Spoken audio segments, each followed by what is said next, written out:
नमस्कार, मेरा नाम है मृत्युंजय और आप देख रहे हैं अमर उजाला। मेरे साथ मौजूद है मेरे वरिष्ठ सहयोगी वरुण। आज हम जिस खबर पे बात करने वाले हैं अपराध लोक में, वो खबर रिश्तों को तार तार करने वाली खबर है। वो खबर जिसने भी सुनी वो हैरान रह गया, परेशान हो गया कि क्या कोई व्यक्ति अपने 3 छोटे बच्चों को गोली मार सकता है, पत्नी को गोली मार सकता है। और वजह जानकर भी आप हैरान रह जाएंगे। वरुण, क्या वजह थी? जी देखिए, ये मामला सहारनपुर का है। एक भाजपा का नेता जिसका नाम योगेश है, योगेश ने अपनी पत्नी और अपने 3 बच्चों को जान से मार दिया। ये जो गोलियां हैं ये सर में मारी गई हैं, ये बहुत नज़दीक से मारी गई हैं। अभी जब पोस्टमार्टम रिपोर्ट सामने आएगी तब और भी ज़्यादा हमें इसके बारे में विस्तार से पता चल सकेगा कि गोली एक मारी गई या एक से ज़्यादा मारी गई, गोली तकरीबन कितनी दूर से मारी गई और इन गोलियों की वजह से किस तरीके से उनके मस्तिष्क को नुकसान हुआ। ये तमाम बात तो हमें पता चलेंगी ही, लेकिन क्या इन हत्याओं से पहले बच्चों के साथ, वाइफ के साथ कोई मारपीट की गई, ये तमाम चीज़ें भी हमें पोस्टमार्टम रिपोर्ट के बाद ही पता चल सकेंगी। कितने खरोच? देखिए, जो थोड़ी देर पहले जिस रिपोर्ट का आप जिक्र कर रहे थे कि हमें ये पता चला कि इनकी जो योगेश की वाइफ है उनका भी अस्पताल में देहांत हो गया है। 3 बच्चे, तीनों जो है, एक ऑन स्पॉट डेथ हो गई थी, 2 हॉस्पिटल में डेथ हो गई थी। उसके बाद में वाइफ बच गई थी। वाइफ का एक मस्तिष्क का बड़ा हिस्सा जख्मी हो गया था, अब वाइफ की भी डेथ हो गई है। ये पूरी कहानी बहुत पेचीदा है। जो योगेश है ये आदमी बहुत पेचीदा है। जब हम योगेश के प्रोफाइल पर नज़र डालते हैं तब कई चीज़ें निकल कर सामने आती हैं। जो रिपोर्ट्स हैं हमारे पास में वो ये बताती हैं कि योगेश के परिजनों ने 2007 में आत्महत्या की थी। उस वक्त भी जो बहनें और माँ वगैरह हैं उन्होंने सुसाइड कर लिया था और उस वक्त भी ये इल्ज़ाम योगेश के ऊपर में आया था कि इन्होंने आत्महत्या के लिए पूरे परिवार को उकसाया, प्रोवोक किया। लेकिन उस पूरे मामले से योगेश साफ तौर पर बच निकला। 2007, 2025 बड़ा लंबा वक्त हो गया, योगेश का दामन पाक साफ रहा। इसके बाद योगेश की जो पहली पत्नी है उनका भी देहांत हो गया। नेहा योगेश की दूसरी बीवी। नेहा के साथ शादी को काफ़ी लंबा वक्त हो गया। नेहा और योगेश के जो बच्चा हुआ, योगेश को लगता था कि ये बच्चा मेरा नहीं है। योगेश के दिमाग में ये बात घर कर गई थी, तीसरा बच्चा था। जी, योगेश के दिमाग में ये बात घर कर गई थी कि नेहा का कहीं और संबंध है जिससे ये बच्चा पैदा हुआ है, अफेयर चल रहा है। हाँ, तो वो बच्चे के डीएनए टेस्ट की बातें करता था। अब इसमें केस में कई एंगल हैं। केस में उसने सारे लोगों को ये भी बताया कि मैं मानसिक रूप से बहुत परेशान हूँ, मैं एक अस्पताल से, एक डॉक्टर से दवाई ले रहा हूँ दिमाग की। लेकिन जब उससे डॉक्टर का नाम पूछा गया तो वो नाम नहीं बता पाया। हत्या के बाद, हाँ जी, हत्या के बाद मृत्युंजय वो बार बार इस बात को कहता रहा, बार बार इस बात पर जोर डालता रहा कि मेरी बीवी के अनैतिक संबंध थे, मैंने कत्ल करके कुछ गलत नहीं किया है। थोड़ा दुख उसने शुरुआत में दिखाया, लेकिन जब वो हवालात में पहुंचा, हवालात में वो आराम से सोया। सुबह उठने के बाद उसने आराम से नाश्ता किया।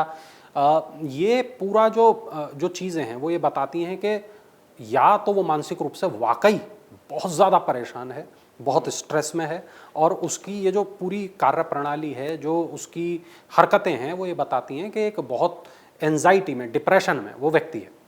दूसरा, उसने ये कदम उठाया, हाँ, जिसमें उसने ये कदम उठाया, अपने पूरे परिवार को तबाह कर लिया। दूसरा ये बताती है कि या तो वो बहुत शातिर है, वो बार बार मानसिक बीमारी की आड़ में खुद को बचाने का तरीका ढूंढ रहा है ना। अब खैर, अब आप घटना पे आए तो घटना में हमें ये वाली बातें पता चलती हैं कि पहले जितने केस होते थे गांव में इस व्यक्ति से डर का भी माहौल था। रिपोर्ट ये बताती है कि कुछ लोग घायल बच्चों को अस्पताल ले जाने का विचार कर रहे थे।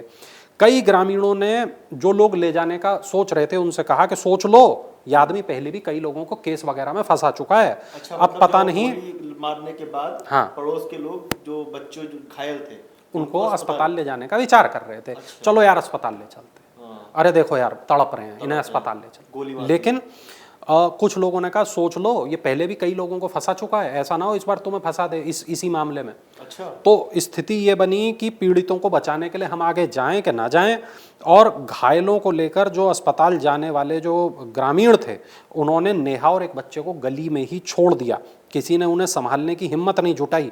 पुलिस जब मौके पर पहुंची तब वो घायल बच्चों को और नेहा को लेकर तब वो अस्पताल पहुंची। रिपोर्ट ये भी बताती है कि वो तांत्रिकों के संपर्क में था। रिपोर्ट साफ साफ इस बात को कह रही है कि 3-4 तांत्रिकों से उसका उठना बैठना था, 3-4 तांत्रिकों से वो संपर्क में था। उसे ऐसा लगता था कि किसी ने मेरी पत्नी नेहा के ऊपर वशीकरण कर रखा है, मेरी जो पत्नी है वो किसी के वश में है। और अंधविश्वास और शक, देखिए तीनों चीजें कहते थे, पुरानी कहावत है कि शक का जो इलाज है वो तो हकीम लुकमान के पास भी नहीं था। अब ये कहावत बन गई। अब जो शक है वो इंसान के ज़हन में एक ऐसे बीज को बो देता है जिसका कोई हल नहीं है, कोई इलाज नहीं है। तो वो इस चीज़ के लिए वो तांत्रिकों के संपर्क में रहने लगा, बाबाओं के संपर्क में रहने लगा। और फाइनली उसने क्या किया, उसे लगा ये जो तीसरा बेटा है ये मेरा बेटा ही नहीं है। अंधविश्वास, क्योंकि तांत्रिकों ने उसे कुछ कुछ बताया होगा। भ्रम, क्योंकि उसे खुद ऐसा महसूस हो रहा था। शक, क्योंकि वो ये मान बैठा था कि भाई मेरी पत्नी गलत है। अब ऐसी स्थिति में उसने ये काम किया कि उसने कारतूस कुछ खरीद के रखे अपने पास। अच्छा, लाइसेंसी रिवॉल्वर था उसके? हाँ, उसने कारतूस कुछ खरीद के रखे और इसके बाद में उसने अपने तीनों बच्चों को, एक बेटी है 8 साल की, एक बेटा है 7 साल का, एक बेटा है 4 साल का, इन तीनों को उसने बहुत नज़दीक से उसने सर पे बंदूक सटाई और गोली मार दी। नेहा जो 32 साल जिसकी उम्र है वो कुछ वक्त अस्पताल में रही, उसने मौत से लड़ाई की, अंततः मौत के सामने वो भी हार गई। पुलिस ने उसको गिरफ्तार कर लिया। जब गिरफ्तार कर लिया तो उसके चेहरे पे कोई बहुत ऐसा शिकन नहीं थी। उसने कहा कि मेरी वाइफ गलत थी, चरित्रहीन थी, मैंने मार दिया। कुछ देर ऐसा बैठता है, वो कहता है कि गलत हो गया। लेकिन जब उसे आप ले जाते हैं पुलिस वाले उसको, तो वो हवालात में आराम से रहता है, रात में आराम से उसे नींद आती है, उसके बाद सुबह उठकर वो नाश्ता करता है ना। अब जिस वक्त अंतिम संस्कार हो रहा था, जिस वक्त पूरा गांव रो रहा था, गांव के घरों में चूल्हे नहीं जले थे, उस वक्त ये जो योगेश है इसको कोर्ट में पेश किया गया, न्यायिक हिरासत में भेज दिया गया।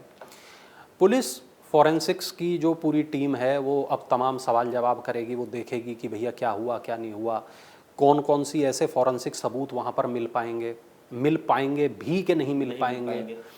एक सवाल वरुण और था, बच्चों को जब गोली मारी तो करीब 1.5 घंटे पहले ही ये बच्चों को स्कूल लेने गया था, बच्चों को स्कूल से लेकर आया, तो मतलब उस समय तक इसके दिमाग में चल रहा होगा प्लान, या ये कुछ तो होता है कि आवेश में आके की हुई घटना नहीं, या प्लान्ड घटना में आके नहीं की गई घटना है, ये प्लान की गई घटना है। उसने, मुझे लगता है, ये मेरा अनुमान है और उसने, जितना मैं रिपोर्ट पढ़ रहा हूँ उसके आधार पर यह अनुमान है। चूंकि उसने गोलियां पहले खरीदी तो यानी कि कुछ दिन पहले उसने ये सोच लिया था कि अब मैं मार दूंगा। अच्छा, बार बार चूंकि वो डीएनए टेस्ट के लिए कहता था लेकिन वो डीएनए टेस्ट हो नहीं पाता था, उसको क्लैरिफिकेशन नहीं मिल पा रहा था कि बच्चा मेरा है या बच्चा मेरा नहीं है। और उसके दिमाग में ये बात बैठ चुकी थी कि मेरी पत्नी गलत है। अच्छा, एक सवाल इससे पहले जो हमने इस पे खबर की थी उसके कमेंट्स में आया था कि बच्चों को क्यों मारा। हाँ, देखिए, जब योगेश से ये बात पूछी गई कि बच्चों को क्यों मारा, योगेश ने इस बात को कहा कि चूंकि मैं जेल चला जाऊंगा या मैं खुद को मार लूंगा, माँ को मैंने मार दिया है, बच्चे अनाथ हो जाते, देखने वाला कोई ना होता, इसलिए मैंने बच्चों को जान से मार दिया। अब इसमें एक बात ये भी है कि बच्चों को क्यों मारा, इसका एक जवाब ये भी है। आरोपी ने कहा कि तीनों बच्चे अपनी मम्मी की तरफदारी करते थे, जब भी झगड़ा होता तो बच्चे कहते थे कि पापा आप गलत हो, मम्मी ठीक है, इस वजह से मैंने उनको भी मार दिया। चेहरे पर कोई शिकन तक नहीं आई। जब पुलिस ने आरोपी को पकड़ा, जांच में पता चला कि योगेश भारी मानसिक तनाव से गुजर रहा था। तो अब देखिए, जब उसने पुलिस को फ़ोन किया तब उसने क्या बोला, उसने कहा कि मैं खुद को भी गोली मार लूंगा, आप लोग जल्दी आ जाइए। जब फोन करके पुलिस को बोला उन चारों को गोली मारने के बाद, हाँ। कि आप लोग जल्दी आ जाइए, नहीं मैं खुद को गोली मार लूंगा। हाँ, देखिए क्या होता है, अब आप इस चीज़ को समझिए कि हो सकता है उसने खुद को गोली मारने की कोशिश की हो, लेकिन आत्महत्या करना बहुत आसान भी नहीं है। आत्महत्या करना जितना लगता है कि बस ट्रिगर दबाया और हो गया काम, लेकिन जिस वक्त वो बंदूक कनपट्टी पर रखी होती है, हजार जो विचार हैं वो दिल के भीतर आ रहे होते हैं। तो मुझे लगता है कि उसकी हिम्मत ही नहीं पड़ी कि वो खुद को गोली मार ले।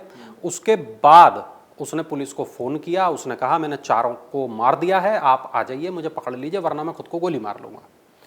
अब मुझे लगता है कि जब ये पूरा केस ट्रायल के लिए कोर्ट में पहुंचेगा, जब कोर्ट में इस पे सुनवाई चालू होगी, तब इसमें कई पहलू आएंगे, जिसमें पहलू ये भी आएगा कि जो नेहा है, किन परिस्थितियों में नेहा के साथ में शादी हुई थी, नेहा और इसके रिश्ते कैसे थे, इसके लिए दोनों परिवारों की गवाहियाँ भी चाहिए होंगी। इसके बाद में देखिए ये भी चाहिए होगा कि क्या ये वाकई मानसिक रूप से अस्थिर व्यक्ति है, अगर मानसिक रूप से अस्थिर व्यक्ति था तो कारोबार कैसे कर रहा था, राजनीति कैसे कर रहा था। ये तमाम सवाल हैं जिनके जवाब मुझे लगता है धीरे धीरे जांच में मिलेंगे। फिलहाल तो नेहा और तीनों बच्चे वो बेदर्दी से कत्ल कर दिए गए। फिलहाल तो ये स्थिति है कि अब इसकी बाकी जो फिलहाल जो चीज़ें हैं वो जेल के पीछे होने वाली हैं योगेश की, और योगेश से अभी कई तरीके के सवालों के जवाब मिलने बाकी हैं। क्या पोस्टमार्टम हुआ, पोस्टमार्टम रिपोर्ट में क्या बातें सामने आई, क्या कोई बिसरा सुरक्षित रखा गया, क्या भविष्य में बच्चे का डीएनए टेस्ट कराया जाएगा, या कोर्ट इस चीज़ को पूरी तरह खारिज कर देगा कि ये केवल उसकी मानसिक स्थिति के तहत ऐसा हुआ, या उसके शक के तहत ऐसा हुआ, या उसके किसी प्लान के तहत ऐसा हुआ। क्या योगेश का कहीं बाहर संबंध तो नहीं था? हाँ। क्या योगेश के फोन से अभी कोई राज निकलेंगे?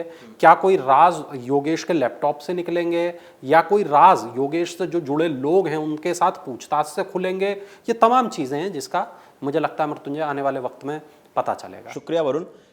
वरुण ने तमाम रहस्य, तमाम राज, जो तमाम पहलू अभी सामने आने बाकी हैं उनके बारे में बताया। आप लोगों को क्या लगता है कि इस केस में और क्या हो सकता है? आप लोगों के हिसाब से हमें कमेंट करके जरूर बताइएगा और देखते रहिए अमर उजाला।